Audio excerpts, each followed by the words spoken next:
Hello and welcome to magnet brains Hindi. मैं हूं आपका दोस्त और आपका होस्ट अनिल पाटीदार। दोस्तों, जैसा कि आप जानते हैं कि हमने उत्तर प्रदेश बोर्ड का अध्ययन शुरू किया है और उत्तर प्रदेश बोर्ड के अंतर्गत हम लोग कक्षा 8वीं का सामाजिक विज्ञान पढ़ रहे हैं। कक्षा 8वीं के सामाजिक विज्ञान के अंतर्गत हम लोग पहुंच चुके थे हमारे चैप्टर नंबर 11 में, अध्याय नंबर 11, जो कि भूगोल का अंतिम चैप्टर है। और दोस्तों, एक बात और मैं आपको बताना चाहूँगा कि भूगोल की जो किताब आप इस्तेमाल करते हैं उसका नाम है पृथ्वी और हमारा जीवन। तो ये पृथ्वी और हमारा जीवन जो हमारी किताब है, इसके अंतिम अध्याय में हम लोग पहुँच चुके हैं और जिसका आज हम लोग करने वाले हैं सॉल्यूशन, यानी समाधान। हर एक चैप्टर के पीछे जो प्रश्न पूछे जाते हैं, आइए उन प्रश्नों के उत्तर को जानने का प्रयास करते हैं। एक और ख़ास चीज़ जो मैं आपको बताना चाहता हूँ कि मैग्नेट ब्रेन्स एक ऐसा प्लेटफॉर्म है जो आपको सभी प्रकार के वीडियो बिल्कुल फ्री आपको प्रोवाइड करता है। आप चाहे तो हमारे YouTube चैनल पर जाकर के मैग्नेट ब्रेन्स हिंदी, वहाँ आप सारे के सारे वीडियो देख सकते हैं प्लेलिस्ट में। आप चाहे तो हमारी वेबसाइट का इस्तेमाल भी कर सकते हैं जिसका नाम है magnetbrains.com। दोनों ही जगह पर आपको सारे के सारे कंटेंट बिल्कुल फ्री आपको प्रोवाइड किए जाते हैं और विथ क्वालिटी के साथ यहाँ कोई कॉम्प्रोमाइज़ नहीं किया जाता। आइए शुरुआत करते हैं इस सेशन की। सबसे पहला प्रश्न पढ़ते हैं। प्रश्न क्रमांक 1 है, निम्नलिखित प्रश्नों के उत्तर दीजिए। जो प्रश्न अभी आपके सामने आने वाले वो सारे के सारे प्रश्नों के उत्तर आपको लिखित में देने हैं। और पहला प्रश्न है प्रश्न क्रमांक क, जिसका नाम है आपदा किसे कहते हैं, यानी डिजास्टर किसे कहते हैं। व्हाट इज डिजास्टर, आपदा किसे कहते हैं। दोस्तों, हम लोग इस चैप्टर में पूरे चैप्टर में हमने पढ़ा है कि आपदा वो घटनाएं होती हैं जिससे मानव का जनजीवन प्रभावित होता है, जिसमें जनजीवन प्रभावित होता है और मानव की जो जीवन शैली, रोज़मर्रा जीवन, वो भी प्रभावित होता है। इसमें जान और माल की हानि होती है और जीव जंतु वनस्पति बहुत सारे नष्ट हो जाते हैं। और कुछ आपदाएं प्राकृतिक होती हैं तो कुछ आपदाएं मानव निर्मित होती हैं। अगर हम लोग एग्जाम्पल के तौर पर भी बताना चाहें तो कुछ आपदाएं, जैसे प्राकृतिक आपदा की बात करें तो भूकंप, ज्वालामुखी जैसी प्राकृतिक आपदाएं। वहीं अगर मानव निर्मित आपदाओं की बात करें तो जैसे कि मान लो न्यूक्लियर ब्लास्ट हो गया, न्यूक्लियर टेस्ट हो गया, ये सब न्यूक्लियर बम का फट जाना या मानव निर्मित घटना है। इसके अलावा बात करें हम लोग, कोई रेल दुर्घटना हो, कोई वायुयान दुर्घटना हो, किसी परमाणु बिजली घर में विस्फोट हो जाना, ये सारी की सारी घटनाएं जो हैं ये मानव जनित या मानव निर्मित घटनाएं कहलाती हैं। तो दोस्तों, आइए इसका उत्तर जानने का प्रयास करते हैं। हालांकि ये जो क्वेश्चन है इनके उत्तर काफ़ी छोटे छोटे पूछे गए, इसलिए हमने ज़्यादा बड़ा मैटर इसमें नहीं दिया है। हम इसको छोटे तौर पर ही समझने का प्रयास करते हैं।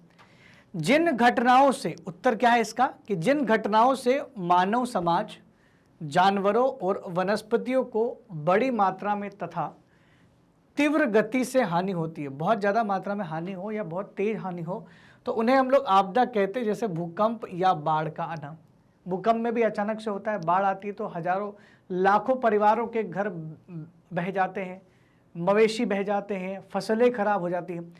तो ये एक ऐसी आपदा है जिनका जो नुकसान होता है उसकी भरपाई करना तो बहुत कठिन है, पुनर्वास करना काफ़ी कठिन है और नुकसान इतना ज़्यादा होता है कि उसका एस्टिमेट लगाना भी मुश्किल है, इतना ज़्यादा नुकसान हो जाता है। तो बाढ़ एक अपने आप में बहुत बड़ी समस्या है और भूकंप भी अपने आप में एक बड़ी समस्या है। आपके पास और भी उदाहरण हो तो आप यहाँ पर लिख सकते हैं, जैसे ज्वालामुखी आप लिख सकते हैं, भूस्खलन की समस्या लिख सकते हैं, बादल का फटना लिख सकते हैं, बिजली का चमकना लिख सकते हैं। लेकिन 2-4 एग्जाम्पल लिखो तो ही काफ़ी है, ज़्यादा बड़ा उत्तर भी नहीं करना है।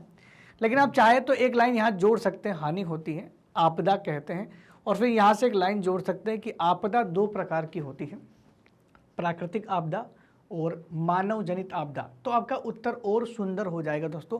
तो यहाँ क्या लिखना आपको, आपदा 2 प्रकार की होती है, आपदा के 2 प्रकार हैं। नंबर 1 प्राकृतिक आपदा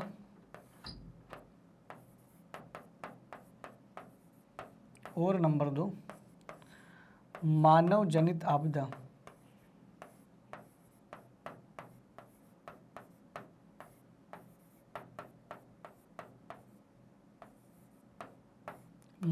प्राकृतिक आपदा और मानव जनित आपदा, ये 2 प्रकार की आपदा हो सकती है।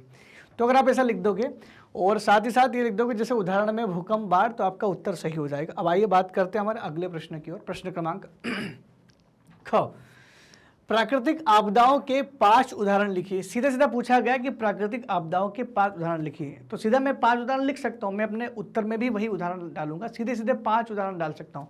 भूकंप, ज्वालामुखी, भूस्खलन, बाढ़, सूखा, मैं आराम से डाल सकता हूं। लेकिन अगर आप इसको और सुंदर बनाना चाहे, जैसे कि हमने तो उत्तर सीधा लिख दिया है कि भाई प्राकृतिक आपदाओं के 5 उदाहरण इस प्रकार है: भूकंप, ज्वालामुखी विस्फोट, सुनामी, बादल का फटना और बाढ़। ये 5 हमने कारण लिख दिए, ठीक है। लेकिन अगर आप इस उत्तर की शुरुआत कुछ ऐसे करें, जैसे उत्तर लिखना शुरू किया, तो आप शुरुआत ऐसे भी कर सकते हैं। सबसे पहले इसको ही एक्सप्लेन कर दो ना कि प्राकृतिक आपदाएं क्या है। प्राकृतिक गतिविधियों के कारण उत्पन्न होने वाली या प्राकृतिक कारकों से उत्पन्न होने वाली, ऐसा लिख सकते हैं। प्राकृतिक कारकों से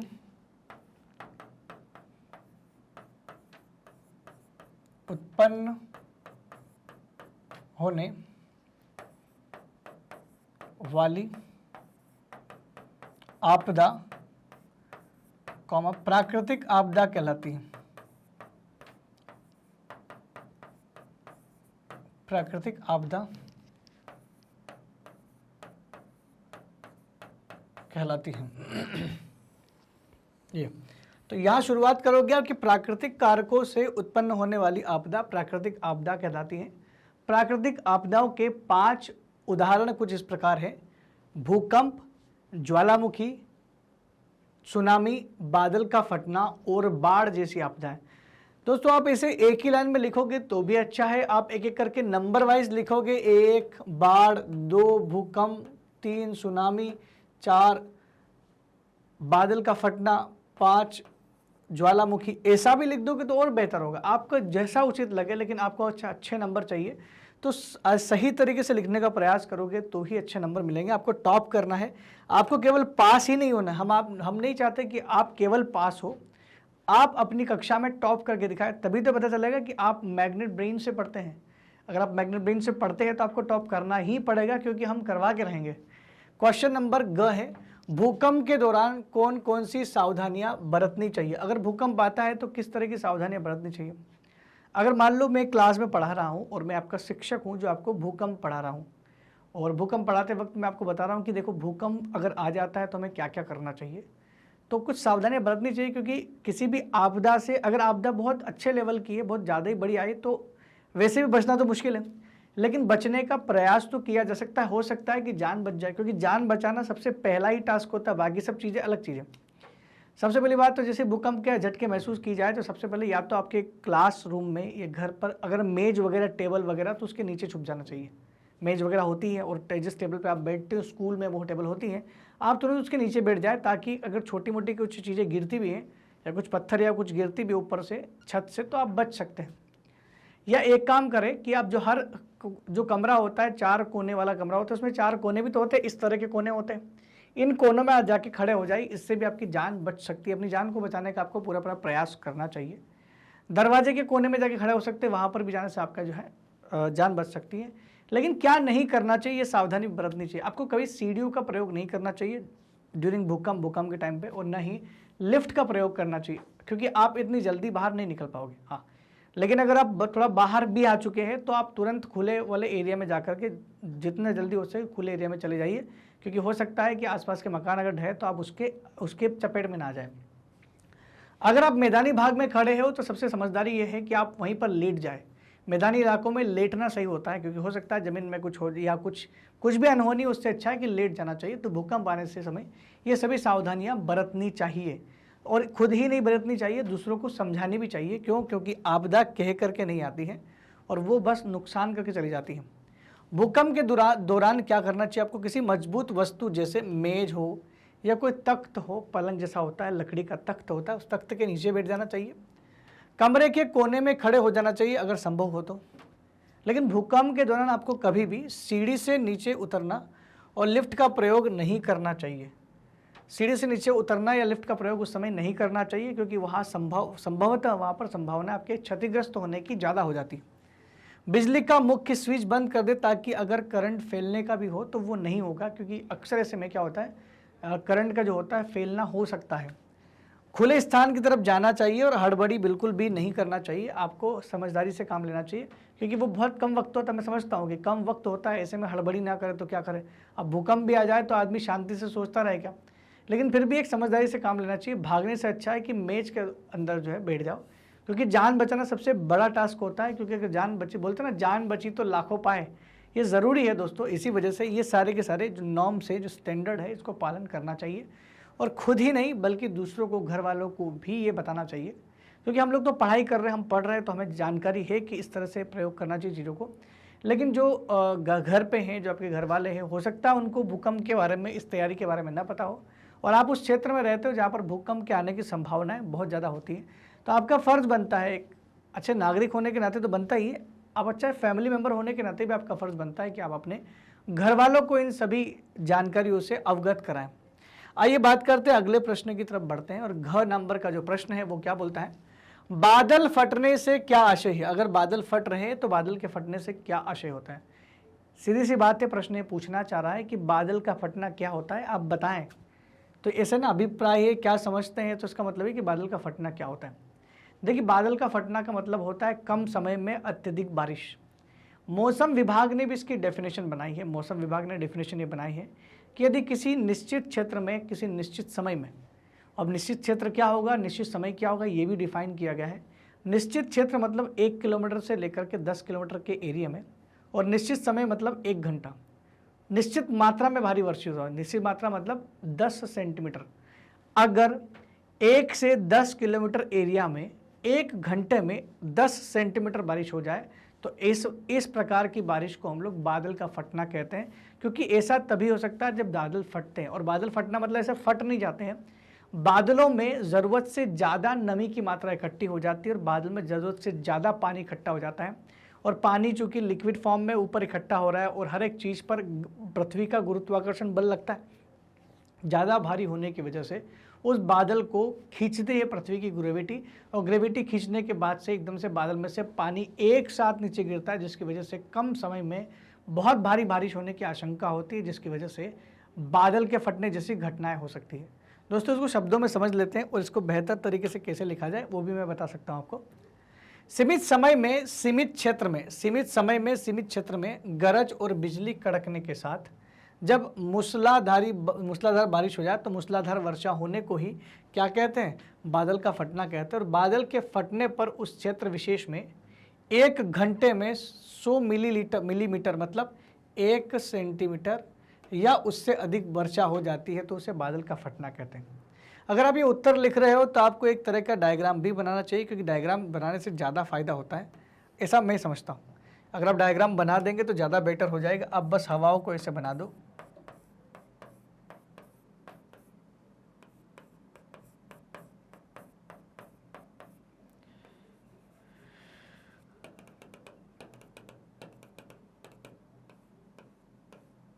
ऐसे भी बना दोगे आप तो इस तरफ को आप क्या कर सकते हो, इसको बोल सकते हो आप बादल का फटना। बस इससे भी हो सकता है, क्योंकि ये पर्वतीय अवरोध के कारण होता है।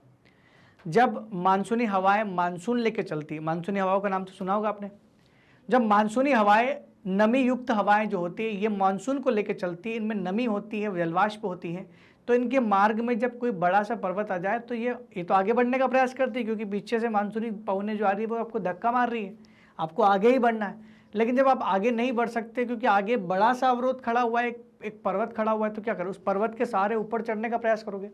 और वह हवाएं जब ऊपर चढ़ेगी तो हवा के ऊपर चढ़ने पर टेम्परेचर गिरता है। वो जलवाष्प वाली हवाएं का टेम्परेचर जब गिरेगा तो वो जलवाष्प बूंदों में बदल जाएगी, और यही बूंदें जो बादल हैं वो बादलों के अंदर छुप जाएगी, और बादल पर जैसे जैसे बूंदें उसमें इकट्ठी होती जाएगी बादल में, क्योंकि हवाएं तो लगातार ऊपर उठ रही है, तो बादल इतना पानी से भर जाएगा कि वो बरसना चाहेगा, लेकिन नीचे से आने वाली हवाएं हैं कि कम ही नहीं हो रही है, बादल को बरसने दे ही नहीं रही है। ऐसे में लगातार जब हवाएं बहुत ज़्यादा मात्रा में बादल से टकराएगी तो बादल में और ज़्यादा भार बढ़ जाएगा, बादल बहुत बड़ा हो जाएगा, और फिर ग्रेविटी जो लगती है पृथ्वी की, उसकी वजह से बादल को आगे जाना है, क्योंकि वो पीछे आ नहीं सकता और आगे जा नहीं सकता, क्योंकि वो है उसके पास बड़ा सा एक पर्वत है, तो वो पानी बरसाने के बाद ही हल्का होकर बाहर जाने के प्रयास करेगा, इसलिए वो बहुत ज़्यादा मात्रा में पानी बरसा देता है, जिसे 1 घंटे में 10 सेंटीमीटर तक की बारिश हो सकती है। इसी को बादल का फटना बोलते हैं। दोस्तों मैं आपको एक वाकया बताना चाहूँगा। 2013 में उत्तराखंड में एक त्रासदी हुई थी। उत्तराखंड में केदारनाथ मंदिर के आसपास का पूरा इलाका बह के चला गया था, उसमें हजारों लोगों की मृत्यु हो गई थी। ये कारण क्या था? एक बादल के फटने की घटना वहाँ हुई थी, जिसकी वजह से झील टूट गई और झील टूटने की वजह से नदी में एक्स्ट्रा पानी आ गया, बहुत ज़्यादा पानी आ गया। नदी में जब पानी बहुत ज़्यादा मात्रा में आता है तो नदी में बाढ़ आ जाती है और इसी उत्तराखंड बाढ़ की वजह से हजारों लोगों की जान चली गई। तो ये बाढ़ जो है ये आपदा तो है, लेकिन बाढ़ आपदा आई कहाँ से थी? ये बादल के फटने से आई थी। आइए आगे बढ़ते हैं, शुरुआत करते हैं नेक्स्ट क्वेश्चन की। आपदा प्रबंधन के कौन कौन से तत्व हैं? आपदा प्रबंधन के तत्व क्या है, कौन कौन से हैं, ये समझने का प्रयास करते हैं। आपदा प्रबंधन के कौन कौन से तत्व, मतलब आपदा प्रबंधन मतलब समझते हो मैनेजमेंट। इसका मतलब सीधी सी बात है, जब भी कोई आपदा आती है तो हमें 3 तैयारी तो करनी ही चाहिए। आपदा, सबसे पहले तो आपदा को रोकने का प्रयास करना चाहिए, जितना हो सके आपदा को कम किया जाए।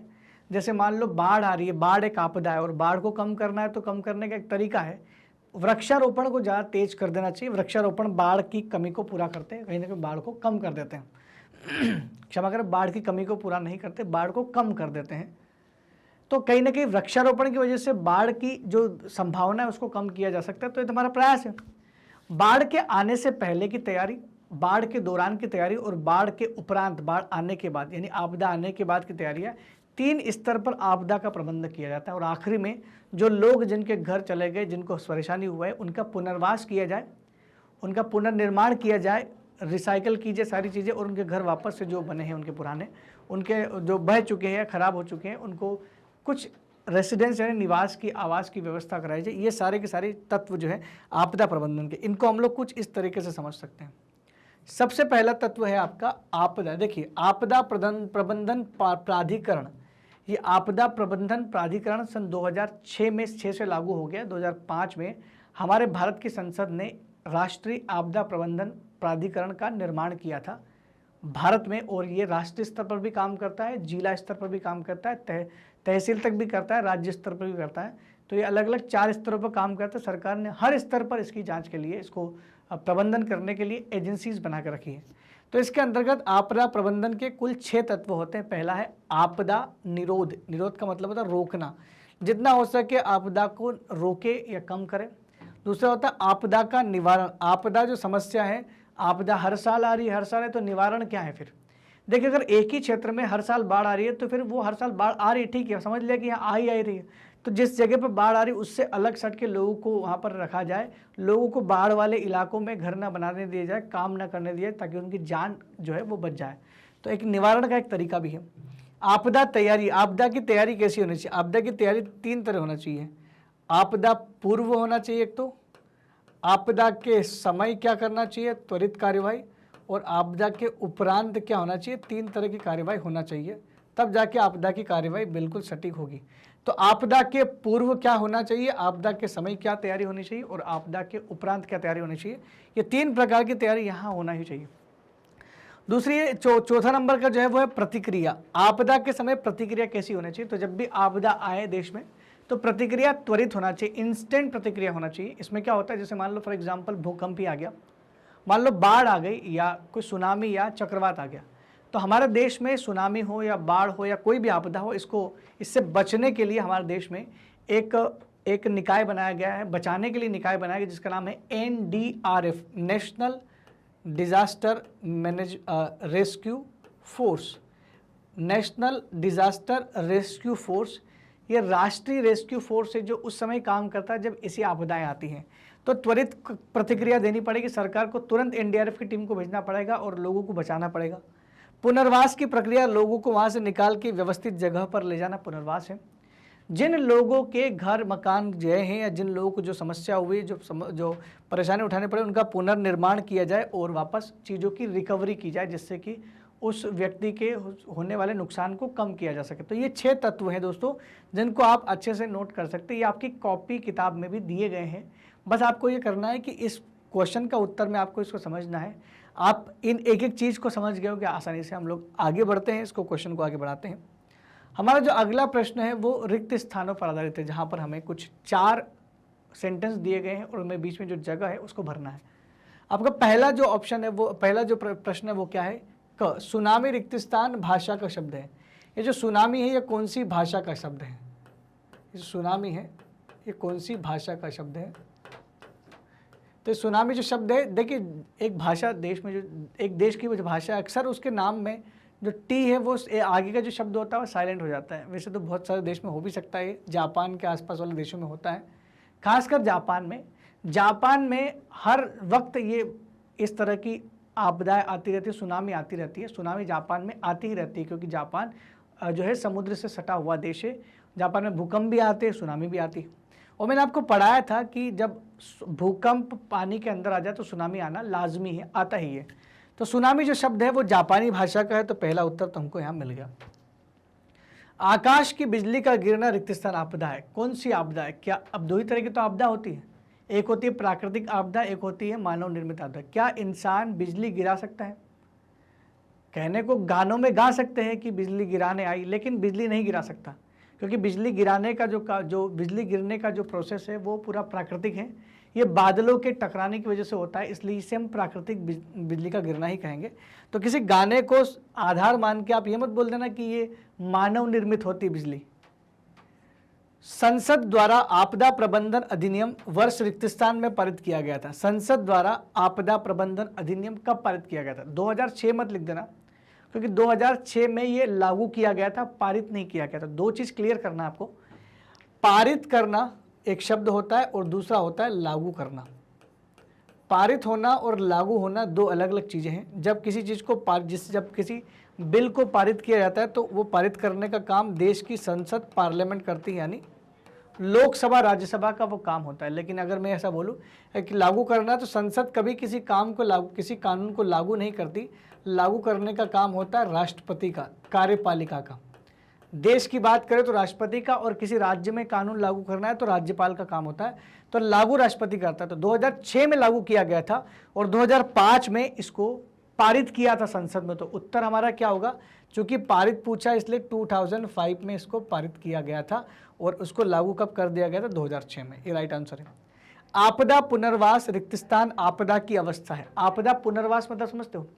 जब आपदा आ जाती है, आपदा आके चली जाती है ना, तब जो लोग जिनको परेशानी हुई, जिनको वहाँ से निकाला गया, दबे कुचले लोग या कहीं से पलायन करने वाले लोग, उन लोगों को दोबारा उनकी जगह पर बसाया जाता है। तो ये कब होता है? आपदा से पहले किया जाता है या आपदा के समय होता है कि आपदा के बाद होगा? कोई भी ये सुन के बता देगा कि सर आपदा आने के बाद ही तो लोगों को वहाँ से निकालते हैं, वहाँ से वापस इधर से उधर लाते हैं, तो ये आपदा के बाद की बात है।